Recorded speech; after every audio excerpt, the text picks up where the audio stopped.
777 has been termed as the right to farm bill.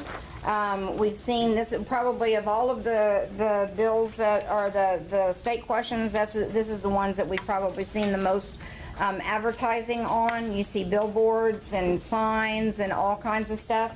I am going to bring up, and that, you know, and we did hear from, as Tulsa 912, we did hear in opposition to 777.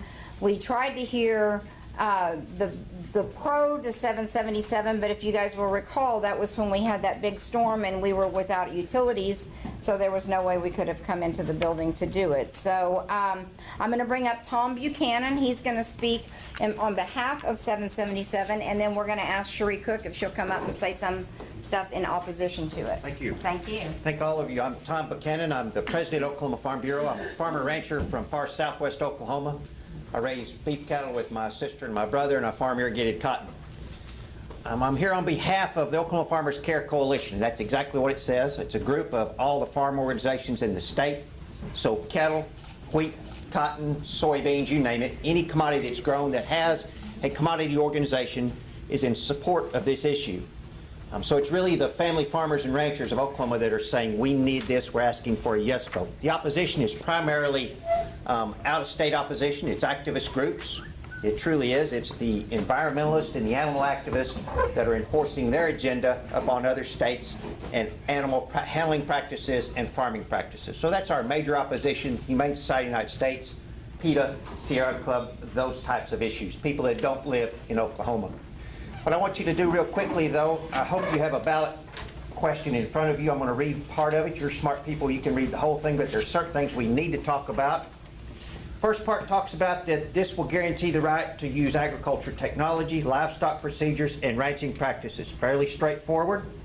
The center portion, the big paragraph, about halfway through, says, under this extra protection, no law can interfere with these rights unless the law is justified by a compelling state interest. Compelling state interest, extremely important language.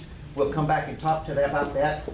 And then at the bottom it says, this measure will not apply and will not impact state laws related to trespass, eminent domain, dominance of mineral interest, easements, right-of-way property rights, or any state statute or political subdivision ordinances enacted before December 31, 2014.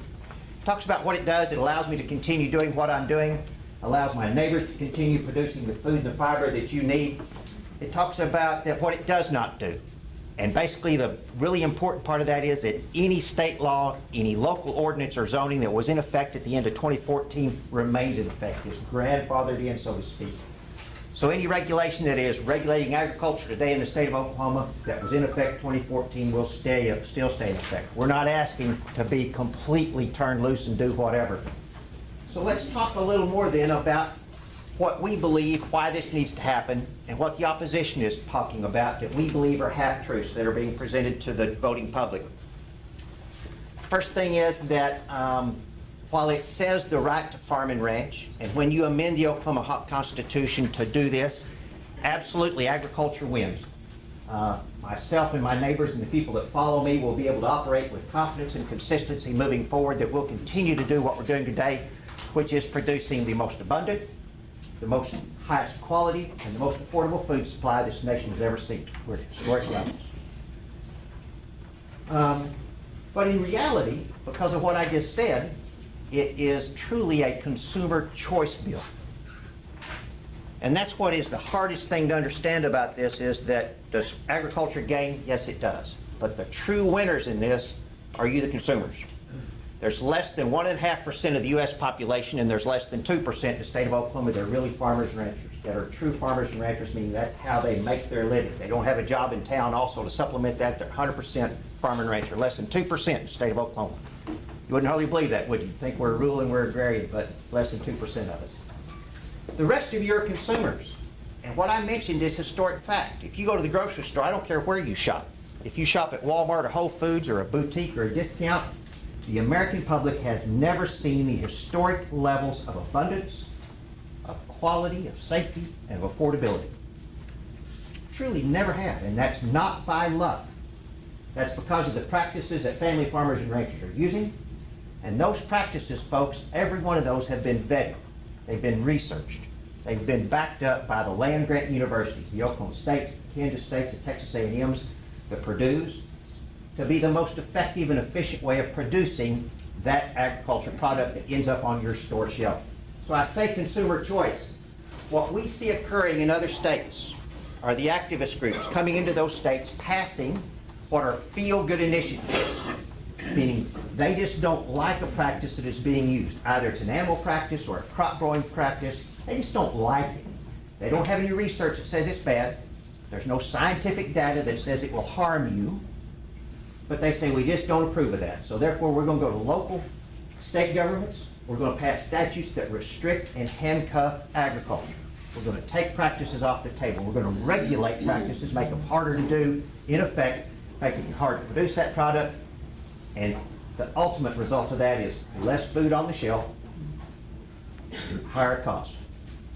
So while I tell you this is consumer choice, I want to also tell you that I firmly believe there's some real, I'm a long ways from home, so I can say some things because I won't get back to my mother, food snobbery in this issue by the opposition. Because while we have the most abundant food supply, the highest quality and the most affordable, there is hunger in Tulsa, Oklahoma. There's hunger in Oklahoma, there's hunger in America, there's hunger across the world. In fact, 1 in 4 Oklahoma children will go to bed hungry tonight. 1 in 6 adults in this nation will go to bed hungry tonight. There's 1 billion with a B people in this world that will go to bed hungry tonight. To arbitrarily feel-good initiatives take production practices out of the cycle so that we end up with less food is the absolute wrong thing to do today when we have hungry people. It's the wrong thing to do. So now that I've preached why I think we need to do this, let me address a little bit of what the opposition is saying that I believe are absolute half-truths. First thing they're going to say is that this empowers corporate farming in Oklahoma and corporate farmers will come in and take over Oklahoma. Folks, I'm a family farmer and rancher. The people that I work for at Oklahoma Farm Bureau are family farmers and ranchers. Those organizations are made up by family farmers and ranchers, your neighbors in Oklahoma. Why would we support an issue that creates unfair competition to have corporate farming come in here and drive us out of business? That's a falsehood, that's a scare tactic. Second thing they'll talk about is that this prohibits local communities from passing ordinances into the future. It prohibits Senator Dom and Representative Mulready from passing ordinances into the future and new laws. And agriculture will operate with impunity. We'll pollute your water. Those aren't half-truths. That's absolutely false. Because what does it say? No law can interfere with these unless it is justified by a compelling state interest. What is compelling state interest? Well, in layman's terms, I'm not a lawyer, I told you that, but in layman's terms, it's what's in the best interest of the state. It has been defined by case law and case history to say to protect the health, safety, and welfare of the citizens. So let me give you an example. Let's assume, and this is, I don't know, there's building this scenario, Tulsa allows you to have 3 chickens in your backyard today. I'm making that up, let's say they do, for your own personal consumption of eggs. You can't have a rooster, you can't have more than 3. You vote yes, and you amend the Oklahoma Constitution to guarantee the right to farm and ranch, and a good citizen of Tulsa looks next door and there's a vacant lot, and says, I'm gonna buy that lot. I got the right to farm and ranch, I'm gonna buy that lot, put in a big hen house, start raising broilers for Tyson. Can he do that? No. No, he can't do that. Why can't he? Because it was against the law at the end of 2014. Still be against the law. And in fact, if the City Council of Tulsa finds out that into the future that having 3 is contributing too much noise, too much manure, whatever, and it is beginning to have a negative impact to the health, safety, and welfare of that community, of that neighborhood and of Tulsa, they can amend their zoning, their ordinances to restrict you to 2, to 1, or to 0. Local communities will still have control. We live in Oklahoma. Many of us live in small communities. We want the water clean. We want our communities to be safe. We want to protect our families and our welfare. Absolutely. Has 0 to do with water. Nothing to do with water. The regulations that are in effect in Oklahoma today, I serve on the Oklahoma Water Resources Board, are having the desired result. Your water quality is trending up. Have we had problems in the past? Yes. Are we correcting those? Yes. Will there be isolated instances in the future where there's a water treatment plant that might fail? Absolutely. But the regulations that are there are still there. We want clean water too. We want the ability to do that. Compelling state interest is really, the opposition's using it to confuse the issue. And we'll talk about it. It's the highest legal hurdle. It's a constitutional right. It's akin to voting rights. Yes, it is. But it is also intentionally put in that to be the, my language, pop-off valve that allows Oklahomans to decide what Oklahoma agriculture looks like into the future. And that's really the crux of this. Oklahoma's family farmers and ranchers are willing to sit at the table with Oklahomans today and into the future to discuss how Oklahoma agriculture is regulated. But we are adamantly opposed to having activist groups, people from outside Oklahoma, coming into Oklahoma and telling us what our agriculture, what our rules and regulations should be. And compelling state interest is the pop-off valve that allows the future Oklahomans to take care of the health, safety, and welfare of their citizens. So I'm going to add a little bit more and then I'm going to pause because I know that, hope I have some questions. But I'm going to ask for audience participation here. Who in this room wants your food that you eat, your family eats, and your friends eat to be produced by practices that are supported by research, by science, by historical data? Who wants that? Absolutely we want safe food, without a doubt. But also, who in this room wants those practices, not only today, but into the future, because who knows what the future holds? None of us have a crystal ball. Into the future, who wants the ability to have those practices to be regulated to protect the health, safety, and welfare of your friends and your family? We don't like regulations. I don't like regulations either, ma'am, but I do want safe food. So while thank you for the levity there. The reality of it is, if you believe you want your food produced or supported by research, science, and fact, if you want the ability moving forward to protect the health, safety, and welfare of you, your family, and your friends and Oklahomans, I encourage a yes vote. That's exactly what this does. It allows Oklahomans to continue to decide what Oklahoma agriculture looks like, not someone from somewhere else. Thank you for your time, and I certainly hope there are questions. Or do I do questions now, ma'am, or do you want me to wait till later? Questions and then Sheree can come up. Absolutely. So I'm sorry, there were some hands I didn't know. Yes, sir, in the back. Is the actual text of the legislation that's implemented, is there any language in the actual legislation that means that the law would apply differently to the small family farmers and the large industrial farmers, or is it going to apply equally to both of those? Thank you for the question. Excellent question, and I skipped over that, so thank you, sir. This applies to every segment of agriculture. That was our intent. We represent small farmers and we represent large farmers from across the state. This does not, we did not want it to, and it does not pull one or the other out or give a preference to either side. This gives the same protection to the large wheat farmer in western Oklahoma, for example, as it would for the individual that's producing for a farmer's market on a Saturday morning in Tulsa, Oklahoma City. Those are all ag products. We want you buying all of those.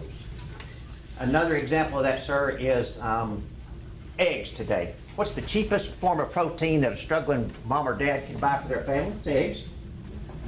And today, if you're in Altus, yesterday I went to the Walmart there, and you can buy a dozen eggs for 98 cents. Those are cage raised. That's the way the vast majority of eggs are raised. That's the way that most of us buy our eggs, 98 cents a dozen. Or I could walk down about 3 or 4 steps and spend $4.98 for free-range eggs. Those are both ag products. I want you to have consumer choice to buy any of that you want. But I want you to have a choice. I want you to be able to practice that when you walk in the store. Yes, ma'am, absolutely you have that now. Thank you for that question, because that's a real concern, and I'll thank you for that. Here's the deal. The activist groups have been very good at other states at restricting that right. And they have gone and they have, for California, for example, they have passed new regulations. They were instrumental in passing regulation that have increased the size of the crate for the egg, for the hen, which has caused that price to go up, which means that they're taking away your freedom of choice. Let me expand just a little bit. I truly believe this is a consumer choice issue. And when you go in a grocery store today, you should have the right to buy a 98 or a $4.98 by freedom of choice, not by regulation. And in reality, man, if the majority of Americans decide they want to spend $4.98 for an egg, farmers and ranchers are small businessmen. The egg producers today are really small businessmen. and they will adjust and start producing free range, or they'll fail and go out of business. This is a consumer choice issue. I know many of you are concerned about this adding to the Constitution. We do not take that lightly, not at all. But we have seen that we need that further protection. You need that further protection. The reasons we're asking for constitutional protection are twofold. First of all, it's a private property rights issue. This confirms the rights of private property owners in the state of Oklahoma.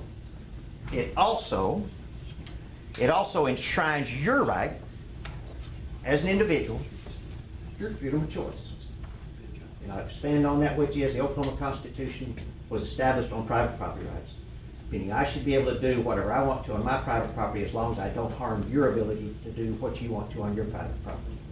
And passing feel-good initiatives that say you can't use this production practice or it costs you more to use that practice is the wrong thing to do. It takes away part of my bundle of skills.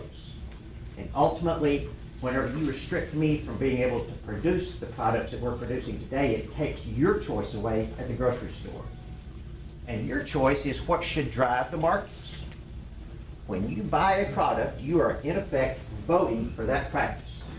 And if you don't approve of cage-raised eggs, since I'm using eggs, don't buy them.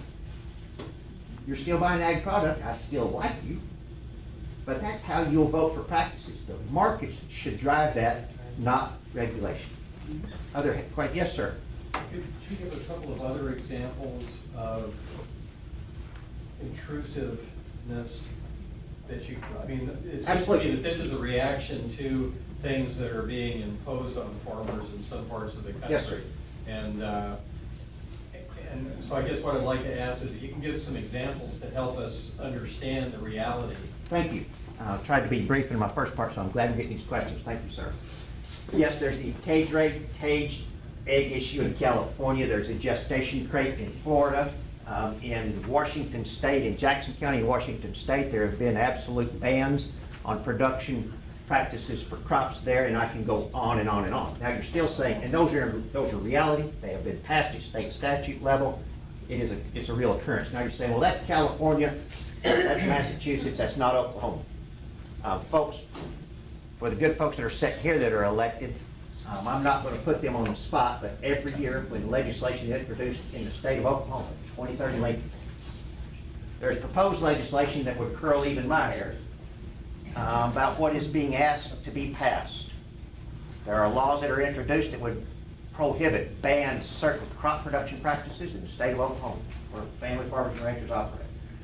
There's legislation introduced that would require me, since most of you have finished eating, that would require me as a rancher to change dramatically the practices that my granddad taught my dad and my dad taught me and that I'm teaching the next generation.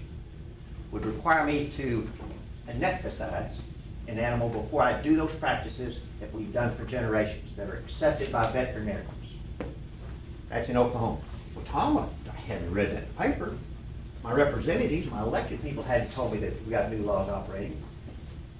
They've been introduced, but they haven't made it out of committee yet. They certainly haven't made it to the floor yet.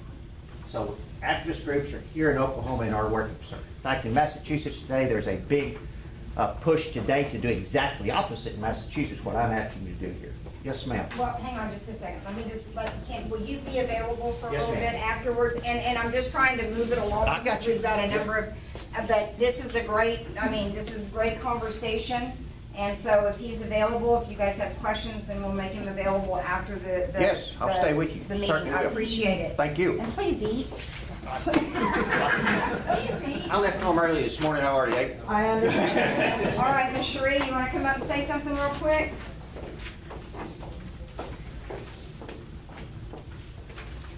I don't really have that much to say, to be honest with you guys, and you know me. I don't like this bill. I think it's a bad bill. It's just something we don't need. I did try to reach out to Senator Don because I know that you recently kind of changed your mind. I don't like any of the bills. I think it's overkill. We continue to change our Constitution. But this one specifically, with regards to animal rights, I kind of am an animal rights person myself. This is not what this is about. And these outside groups everyone keeps referencing and Buchanan, I'm not a big fan. myself personally, of the Sierra Club, but they do good work. As a rescue group for some of these floods and disasters, they come in and rescue a lot of beloved pets, okay? So I'm a fan of that. But that has nothing whatsoever to do with this. Oklahoma, as he said, has the right to farm. On property rights, we already have that. I'm a realtor. On land use, you don't want to get me started. We are over-regulated already. We don't need this bill. That's all I'm saying. All right, thanks, Sheree. All right.